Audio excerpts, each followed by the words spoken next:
Food business అంటే 70% margin ఉంటుంది, దాంట్లో 20-25% ఎక్స్పెన్సెస్ పోయినా అవుట్ రైట్ 50% హ్యాపీగా పాకెట్ వేసుకొని వెళ్ళిపోవచ్చు అని ఒక మిత్ ఉంది. అది మిత్ ట్రూత్ నాకు తెలియదు. Okay, if you are spending very less, ఇప్పుడు నాకు ఫిక్స్డ్ వేరియబుల్ కాస్ట్ లని ఉంటాయి ఎవ్రీ మంత్. ఫిక్స్డ్ కాస్ట్ ఏంటి?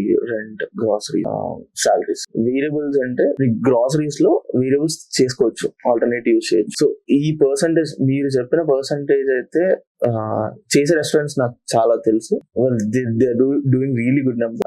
But what I can say is like వాళ్ళు ఆ విసినిటీని బట్టి కూడా ఉంటది. ఇప్పుడు నాకున్న లొకేషన్ ఏంటంటే it's more student driven community. వాళ్ళకి అఫోర్డబుల్ ప్రైస్ లో మంచి ఫుడ్ ఇవ్వాలి అనేది ఇప్పుడు నాకున్న ఛాలెంజ్. సో ఆ ఛాలెంజ్ లో నేను న్యూట్రిషియస్ ఫుడ్ అంటే నేను ఈ అథెంటిసిటీని తీసుకొస్తూ ఫుడ్ ని ఇవ్వడం అనేది అక్కడ నేను సక్సెస్ అవ్వాలనుకున్నాను.